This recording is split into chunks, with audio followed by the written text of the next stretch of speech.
L'année 2021 vient de se terminer et il existe une petite tradition sur YouTube pour les vidéastes qui parlent de cinéma, c'est de faire leur top et leur flop de fin d'année. Quels films ils ont préférés, quels films ils ont moins aimés. Et comme sur cette chaîne, je parle pas beaucoup des sorties ciné, parce que je me sens pas forcément légitime à le faire, je me suis dit que ce top et ce flop, c'était peut-être une bonne idée pour une fois par an, qu'on se réunisse un peu tous ensemble comme ça autour de 2 vidéos, pour parler des sorties ciné de l'année qui vient de se terminer. Et je vous propose donc de commencer avec ce top, aujourd'hui, les 10 films que j'ai préférés en 2021. Alors ça va de soi que ce top et le flop qui va suivre, ils sont entièrement personnels. Comme dirait l'autre, c'est subjectif. J'ai horreur des gens qui imposent leur avis comme une vérité absolue, donc c'est pas moi qui vais le faire ici. Donc ce top, encore une fois, c'est un classement entièrement personnel. Vous allez sans doute être d'accord avec certains films, pas d'accord avec d'autres, mais c'est ça qui est chouette justement dans le cinéma, c'est que chacun y trouve son compte ou non dans les films qui lui plaît. C'est ça la magie du cinéma. Malgré la crise sanitaire et la fermeture des salles, en fait, je me rends compte que je suis allé quand même pas mal au cinéma en 2021. Je tiens un petit carnet où je note tous les films que je vois dans l'année, et je suis pas loin d'avoir été au cinéma une quarantaine de fois en 2021. Alors c'est moins que les années précédentes, je pense, mais c'est pas mal en sachant qu'il y a eu des mois de fermeture de salles. Et honnêtement, en 2021, je trouve qu'on a vraiment été gâtés au niveau cinéma. C'était une très bonne année, on a vraiment eu des très bons films. Et avec ce top, je vais vous partager un peu mes coups de cœur. Je vous propose de commencer ce top tout de suite. Numéro 10. Kaamelott, premier volet. Ça commence bien. Je mets un film qui est vraiment pas bon à la 10e place. Vous allez vous dire, putain, ce mec-là, il est fou, il est barjot. Ouais, Kaamelott, ça a été une grande déception pour beaucoup de monde. Et moi, le premier. Alors, pourquoi ce film est dans le top? En fait, je sais pas. Je dois sans doute être un gros client. J'aime beaucoup Kaamelott depuis des années. J'attendais ce film avec vraiment impatience. Et en fait, malgré tous les défauts qu'a ce film, moi, je l'aime bien. Je sais pourtant que le film est mal monté, pas très bien écrit. La réalisation est un peu plate. On a affaire à un téléfilm de luxe. En fait, ça m'a juste fait plaisir de retrouver toute cette bande-là des années plus tard. Et je trouvais qu'il y avait certaines scènes dans le film qui fonctionnaient quand même pas mal.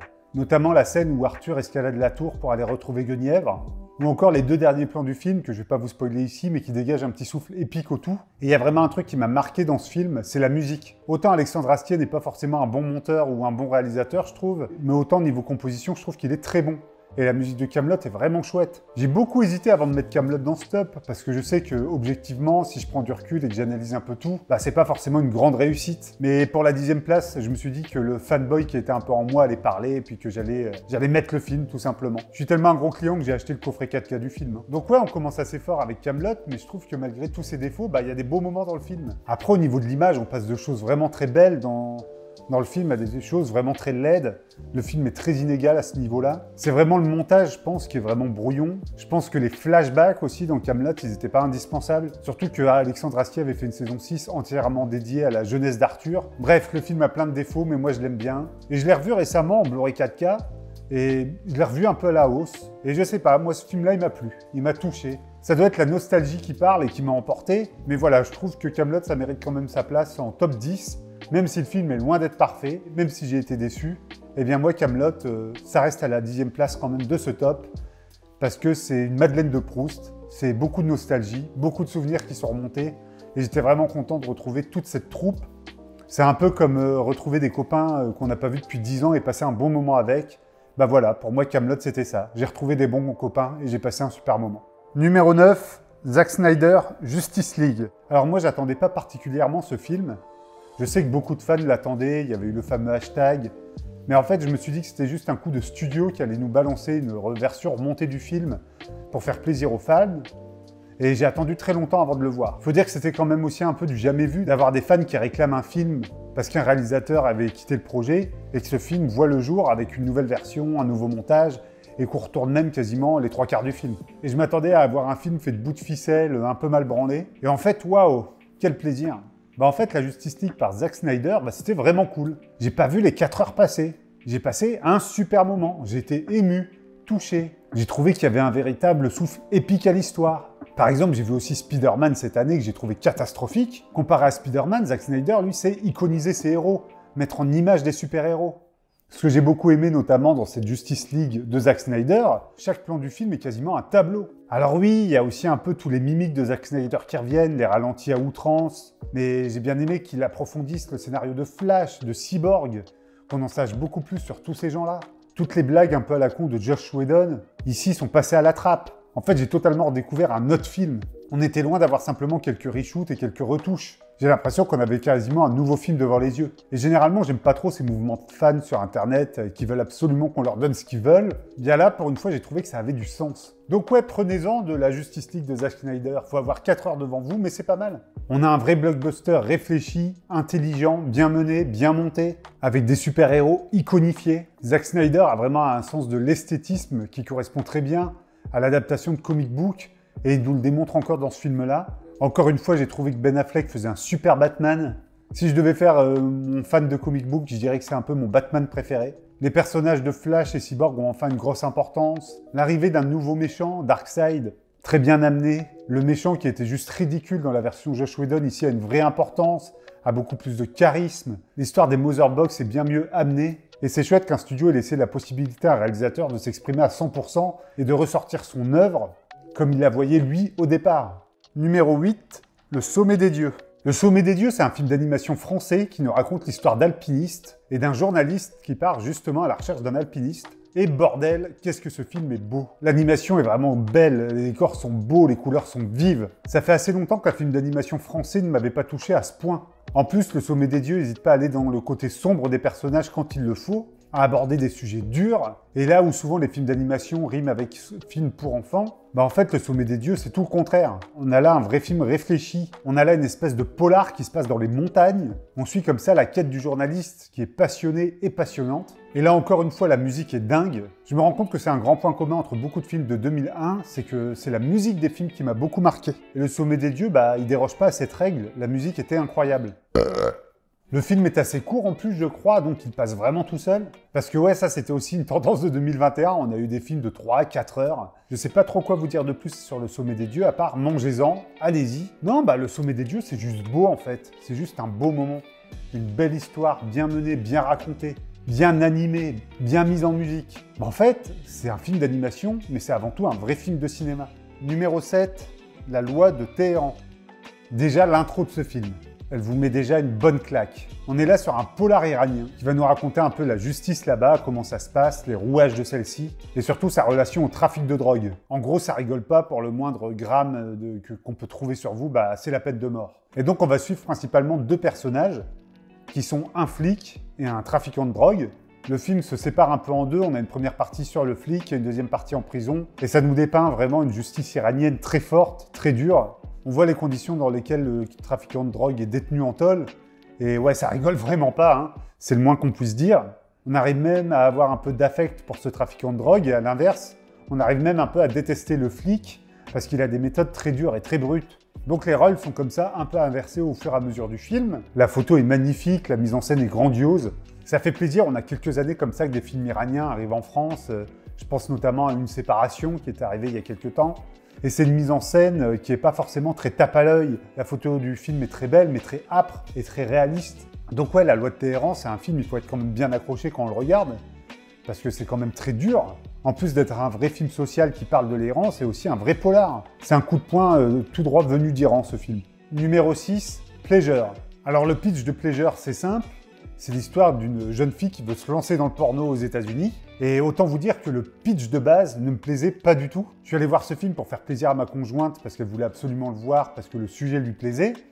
Et moi, c'est vraiment le genre de sujet qui me laisse généralement de marbre. Et j'y suis allé vraiment un peu en traînant les pieds. Et en fait, ça a été une vraie claque. Alors oui, c'est un film qui parle du porno dans toutes ses facettes, et pas forcément les belles facettes. Donc il y a des scènes assez trash, le film est assez explicite.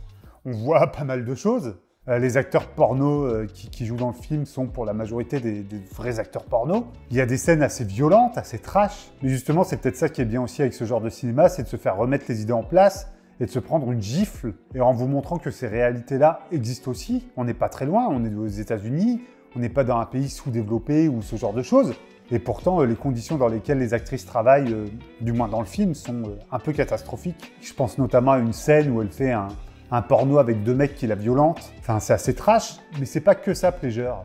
C'est aussi une histoire d'amitié qui se lie parce que les actrices porno vivent en coloc ensemble et elles progressent dans le métier tous ensemble. Il y a des traîtrises, des histoires d'amitié, des réconciliations, des histoires de concurrence. C'est aussi voir comment évolue l'actrice dans le monde professionnel dans lequel elle est. Je ne sais pas si je vais pouvoir vous mettre des images pour illustrer tout ça, parce que le film est quand même assez explicite, et je ne sais pas si YouTube va me laisser mettre des images de ça. Pleasure, c'est une histoire de jeunesse aussi qui se fait, qui se forge. Comment on se forge son caractère, comment on se forge sa carrière professionnelle. Bien sûr, l'exemple du porno, c'est un exemple poussé à l'extrême, mais je pense que ce type de violence, ce type d'harcèlement, ce type de pression existe aussi dans n'importe quel métier. Donc ouais, on enchaîne avec des films dans ce top qui sont pas forcément très joyeux, mais qui sont avant tout des vraies leçons de cinéma en fait. C'est ça qui a été assez intéressant en 2021, c'est qu'il y a beaucoup de films qui m'ont mis comme ça devant un certain inconfort, où on ne prend pas un plaisir monstrueux, on passe pas un super moment en bouffant du popcorn, comme on peut le faire devant certains blockbusters. Mais en fait, je me rends compte que moi, en tant que spectateur, en fait, c'est plus vers ces films-là que je veux me diriger maintenant, et c'est là que moi je prends un vrai plaisir, que je prends un vrai plaisir de cinéma, que je suis vraiment touché par certaines émotions. Il n'y a plus beaucoup de blockbusters devant lesquels je prends mon pied. Par exemple, là, cette année, les 3 Marvel, je me suis assez ennuyé devant, quoi. Les derniers Star Wars, pareil. Il n'y a plus vraiment de gros films qui me font vibrer. Et un film comme Pleasure, il va beaucoup plus me parler à moi directement. Je ne sais pas si c'est l'histoire de cette jeune fille qui veut réussir à tout prix, qui m'a tout touché parce que je m'y suis un peu retrouvé. Je trouve que ça raconte quelque chose de plus profond, de plus sensible et de plus beau. En plus, la photo de Pleasure est vraiment belle, les images sont magnifiques, la mise en scène est vraiment chouette, parce que je vous parle beaucoup du fond du film, mais l'esthétique, le montage, la réalisation sont parfaits. Il y a vraiment une puissance émotionnelle qui se dégage du jeu des comédiens. Même l'actrice qui joue la star du porno un peu dans ce film, elle joue très très bien, elle est très forte. Numéro 5, Don't Look Up. Enfin! Ça faisait des années que j'attendais ça. Enfin, Netflix nous sort un bon film original. J'ai vu des films Netflix originaux qui étaient sympas, mais des productions Netflix qui m'ont vraiment marqué et qui étaient fortes, j'en ai pas vu beaucoup. Même à l'époque, Okja, Manque, tout ça, ça m'avait pas forcément retourné la tête. Et là, Netflix arrive avec cette petite bombe qui est Don't Look Up. Et je trouve que c'est un film qui est vraiment dans son temps. Alors le pitch, 2 astronomes se rendent compte qu'une astéroïde va s'écraser sur Terre et va faire exploser la Terre, en gros. Et ils décident d'en avertir la présidente et les médias. Et en fait, tout le monde s'en bat les couilles. Et ça nous montre bien le cynisme dans lequel on vit actuellement. Et ouais, quel reflet de notre société. Le film est à la fois horrible et à la fois très divertissant. C'est vraiment un film comme ça qui nous met face à nos contrariétés. Le pire, c'est que je pense que cette situation arriverait dans la vraie vie. En fait, ça se passerait exactement comme c'est décrit dans le film. Donc Look Up, c'est vraiment le témoin du cynisme dans lequel on vit à l'heure actuelle, entre réseaux sociaux, Internet. Je suis conscient que ça fait vraiment vieux con ce que je dis là, ça fait un peu boomer, mais c'est vraiment ce que je ressens et c'est vraiment ce dont témoigne ce film. Ça nous met face à nos contrariétés, à nos contradictions plutôt. Pourquoi j'ai dit contrariété 2 fois, moi? Et voir à quel point tout est devenu vain en fait. Tout est devenu apparence, réseaux sociaux. Mais ouais, Don't Look Up, c'est vraiment un film sur le cynisme. C'est le thème principal du film. Et autant vous dire que c'est assez violent, avec sa fin très sombre. Là encore, une fin qui est vraiment très violente, très cynique, là encore. Sur Don't Look Up, le cynisme, c'est vraiment un mot qui va revenir en boucle. C'est vraiment le thème principal du film. Le casting est excellent, en passant de Cate Blanchett à DiCaprio. C'est vraiment une leçon de jeu, c'est vraiment une leçon de lumière, de mise en scène, de réalisation. Enfin vraiment, c'est un film monstre, c'est vraiment un film monstre. C'est vraiment le genre de film où on se dit ça aurait mérité tellement une sortie salle. Bon après là, à l'heure où on parle, je sais que Don't Look Up, ça fait partie des films les plus vus sur Netflix. J'invente pas l'eau chaude en disant que c'est un chef-d'œuvre. Numéro 4, De son vivant. Eh bien, je ne m'attendais pas du tout à mettre ce type de film dans ce top. De son vivant, c'est un film français réalisé par Emmanuel Berco, avec dans les rôles principaux Benoît Magimel et Catherine Deneuve. Le thème du film, c'est un film sur la fin de vie. Donc Benoît Magimel est atteint d'un cancer du pancréas, et on va suivre les derniers temps qu'il lui reste à vivre. C'est très gai ça comme programme, dis donc. Et donc, pourquoi j'ai mis ce film dans ce top? Eh bien, c'est un film qui m'a vraiment ému. Alors, la réalisation est pas folle, on est sur un film très franco-français en fait. La réalisation est assez simple, mais elle n'est pas pour autant simpliste. J'ai trouvé la réalisation simple, mais élégante.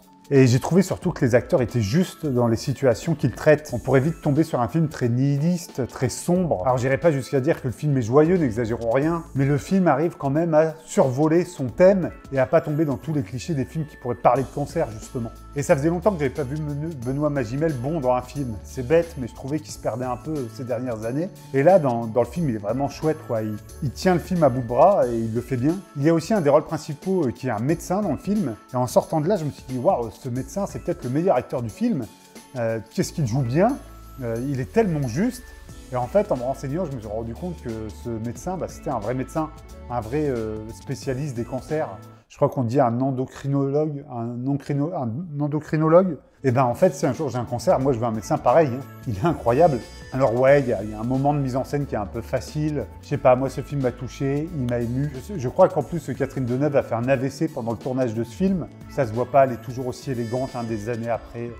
Catherine Deneuve, c'est toujours autant la classe. Et j'oublie Cécile de France qui est rayonnante et qui est vraiment très belle dans ce film. Et donc il y a eu aussi un film avec André Dussoyer et Sophie Marceau cette année qui était un peu dans la même veine, qui s'appelait Tout s'est bien passé. Suite à un AVC, André Dussoyer part en Suisse pour se suicider médicalement. Et là, dans le film d'André Dussoyer, c'était un peu plus léger. C'était un peu plus traité... Alors la comédie, n'exagérons rien, mais c'était quand même un peu plus léger. Là, De son vivant, on est quand même dans un film un peu plus noir, un peu plus sombre. Je trouvais que le sérieux du film collait très bien à son sujet et qu'il n'y avait pas de cynisme là-dedans et que c'était montré avec une certaine élégance. Voilà, ouais voilà, c'est ça. Si je devais trouver un terme pour ce film, eh ben, je dirais que c'est un film élégant.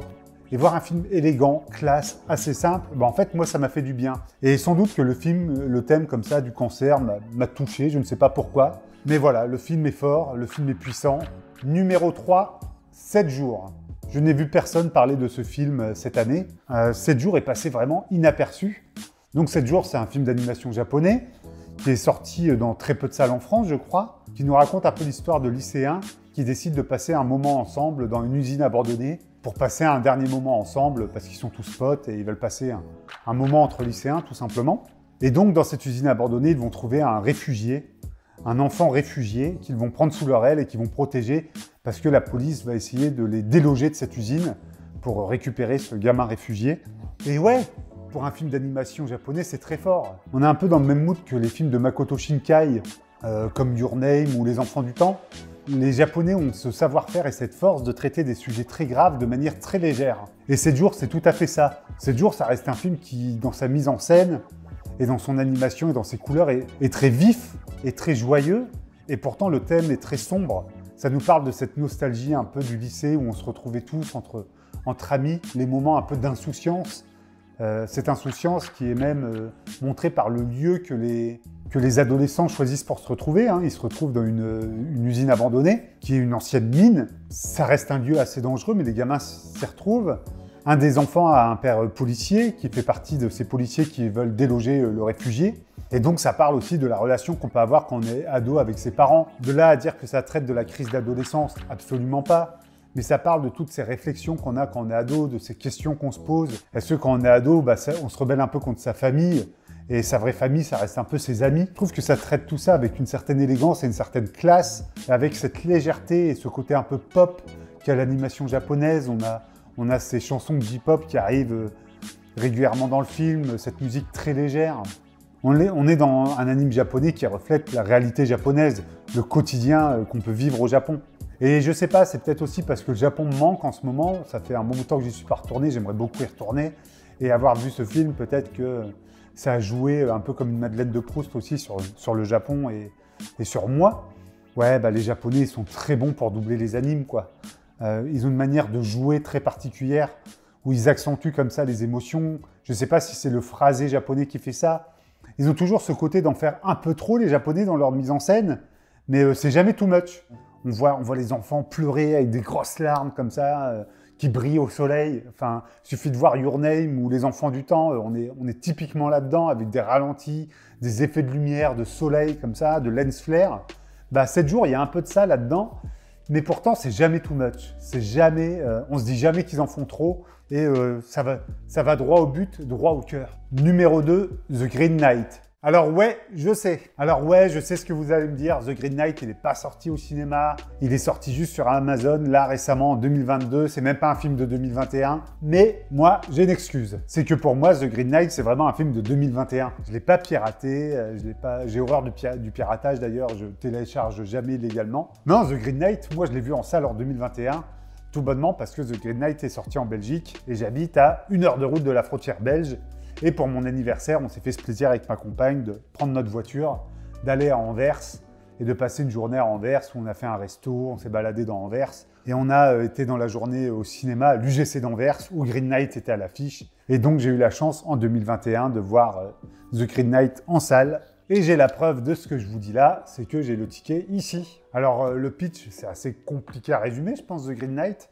Un chevalier vert arrive au milieu d'un banquet et il lance un défi au roi, et un autre chevalier traverse tout le pays pour aller retrouver le chevalier vert et relever le défi que le chevalier vert a amené au banquet. Je ne sais pas si mon pitch est clair. The Green Knight, c'est un genre de road movie médiéval fantastique à la sauce A24. J'avais détesté Ghost Story, le film précédent du réalisateur. Je vais être honnête avec vous, je m'étais vraiment fait chier pendant 2 heures. J'avais trouvé le film long, chiant. Ça m'avait pas touché. Cette scène où cette fille mange un gâteau pendant 6 minutes, ça m'avait vraiment passé au-dessus. Et là, The Green Knight, j'ai pris une vraie claque, quoi. Déjà visuellement, le premier truc qu'on peut dire, c'est que ce film, où chaque plan est un peu un tableau comme ça du Caravage ou de la Renaissance, enfin un tableau d'époque, c'est magnifique. C'est magnifique. Le film est à tomber. On s'ennuie pas en fait. Le film est assez lent, il a un rythme assez posé, mais c'est pas pour autant qu'on s'ennuie. C'est peut-être son découpage en chapitres qui fait que le film tient aussi bien la route. Mais non, je me suis jamais ennuyé, il y a des images vraiment grandioses. Le film a des scènes des fois terrifiantes, des scènes touchantes, des scènes émouvantes, des scènes un peu plus joyeuses. Il y a un vrai jeu sur les couleurs et la lumière. J'ai par exemple en tête ces scènes comme ça dans les forêts jaunes, où le chevalier monte dans une barque pour traverser la rivière. Et le climax du film est assez surprenant, parce qu'on s'attend à un gros combat en fait entre les 2 chevaliers et pas du tout. On est sur un climax beaucoup plus calme en fait au final, beaucoup plus posé. Et c'est pas plus mal, ça fait un climax très beau, très zen comme ça. C'est un film très contemplatif. Et généralement, les films contemplatifs, comme The Tree of Life par exemple, moi ça m'emmerde. Et pourtant, The Green Knight, j'ai vraiment beaucoup aimé. Là encore, j'ai trouvé la mise en scène très élégante, très classieuse, comme si j'étais au musée. Ouais, c'est ça, Green Knight, c'est un peu comme si on allait au musée. J'ai profité de chaque plan comme si je profitais d'un tableau au Louvre. Et là encore, la musique de The Green Knight est vraiment belle. L'OST est vraiment chouette. Ça fait du bien des belles OST au cinéma, ça fait du bien des belles soundtracks. On en prend plein les oreilles, ça fait du bien. Et bien sûr, la performance de Dev Patel dans The Green Knight est exceptionnelle, hein. Il y a des scènes où il est carrément tout seul et où il porte le film, où il mange vraiment l'écran, où on est vraiment attiré par son regard, par son jeu. On est sur un genre de Seigneur des Anneaux un peu arty pour The Green Knight, et je pensais que ça allait me déplaire, et pas du tout. Justement, c'est ce que j'ai aimé. Il y a des scènes qui sont vraiment épiques, des scènes qui sont grandioses, avec des géants, avec l'arrivée du Chevalier Vert, du Green Knight justement, dans la salle de banquet à cheval au début du film. C'est arrivé vraiment incroyable. Non, The Green Knight, c'est aussi ça, c'est aussi de l'épisme. On n'est pas non plus sur un film très comme ça, intimiste, très calme. On est aussi sur un film d'aventure avant tout, hein. Ça fait du bien de revoir de l'heroic fantasy qui se renouvelle comme The Green Knight. Ça faisait longtemps que j'avais pas vu un film d'heroic fantasy qui me plaise autant. Et c'est un point de vue sur l'heroic fantasy et sur le film fantastique qui, moi, m'a beaucoup plu. Numéro 1, Annette. Alors, il y a des films comme ça qui vous marquent et qui vous hantent pendant des mois et des mois. Et donc, Annette est sorti maintenant, c'était à la réouverture des salles, donc il est sorti il y a un bon bout de temps. Et depuis, il n'y a pas une seule journée où j'écoute pas la BO du film, où le film ne me hante pas. Donc Annette, c'est une comédie musicale réalisée par Léo Scarax, avec Adam Driver et Marion Cotillard, qui nous raconte l'histoire de 2 comédiens en couple qui vivent une carrière. L'un fait du one-man show et l'autre fait de l'opéra. Et donc ces deux comédiens ont un enfant, une petite fille qui s'appelle Annette. Et je vais m'arrêter là pour le pitch pour pas trop vous spoiler. Et quand je suis sorti d'Annette, je me souviens avoir été totalement désorienté et totalement perdu à la sortie de la séance, en me demandant un peu ce que je venais de voir. Et il m'a fallu du temps pour le digérer. Annette allait faire partie de ces films qui allaient me marquer sans doute à vie. Et pour plusieurs raisons. Bon, la plus évidente, c'est une comédie musicale. Les chansons du film composées par les Sparks sont magnifiques.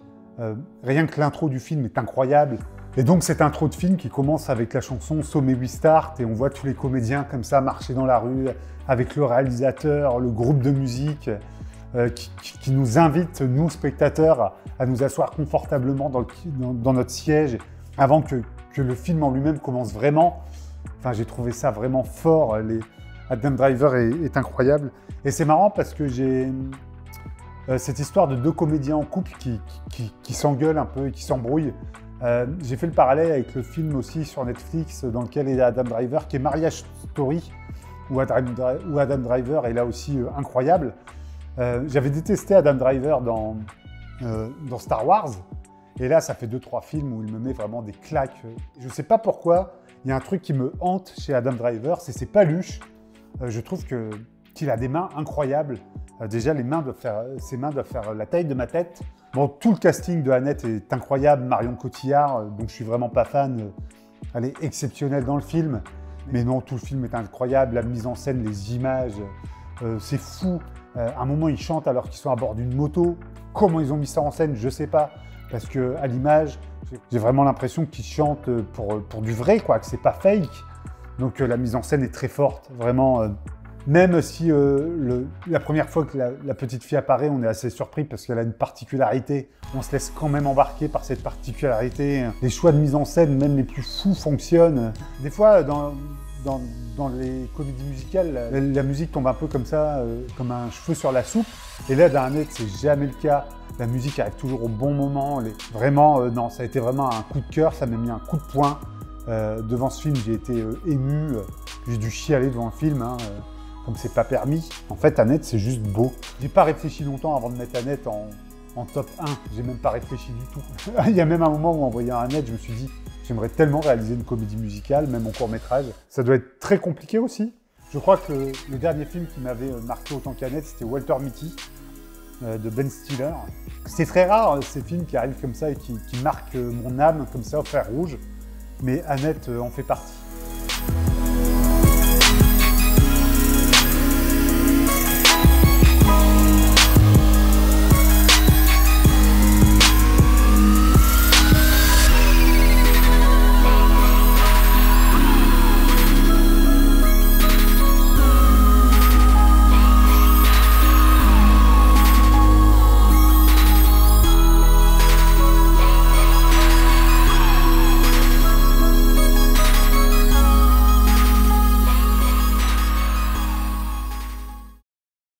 Et ben voilà, wow, en plus il reste encore à tourner le flop. Et ben voilà pour ce top 10. Je pense que cette vidéo va être très longue. Donc vraiment, 2021, c'était une très belle année en termes de cinéma. Et ouais, en 2021, moi en tout cas, j'ai eu mon lot de voyages et de rêves. Et j'espère que 2022 sera une aussi belle année au cinéma. Je suis très content de pouvoir partager avec vous mon amour pour le cinéma. Parce que ouais, je parle beaucoup de cinéma indépendant sur cette chaîne. Bien évidemment, je pense avoir une culture cinématographique qui est pas dénuée de sens. Et je suis ce qu'on appelle vulgairement un cinéphile. Mais ouais, voilà, donc je suis aussi content qu'on ait ces tops qui vont arriver sans doute tous les ans, qui vont nous permettre de parler de sorties ciné ensemble. Donc n'hésitez pas à me dire dans l'espace des commentaires, vous, quels sont les films qui vous ont mis vraiment une claque en 2021, quels ont été vos coups de cœur, peu importe les films, on a le droit de ne pas être d'accord. Et donc pour parler sorties ciné, j'ai aussi sorti un petit format qui s'appelle les micro-critiques, qui est l'équivalent de balancer un peu un tweet en 1 minute, comme ça je vous donne mon avis sur un film. On n'est pas sur des critiques très approfondies, c'est juste mon avis comme ça en 1 minute, mais ça permet de parler ensemble des sorties ciné. Je vous mets un lien là vers une playlist qui donne sur les micro-critiques. N'hésitez pas à jeter un œil si ça vous intéresse. Donc si cette vidéo vous a plu, n'hésitez pas à vous abonner, à mettre la cloche et à mettre un petit pouce bleu. Ça fait plaisir, ça aide au référencement de la chaîne. Et ça m'aide moi aussi, donc merci beaucoup pour ceux qui le font. Et on se donne donc rendez-vous la semaine prochaine pour le flop des films de l'année 2021. D'ici là, allez bien vous faire en filmer. Allez, ciao!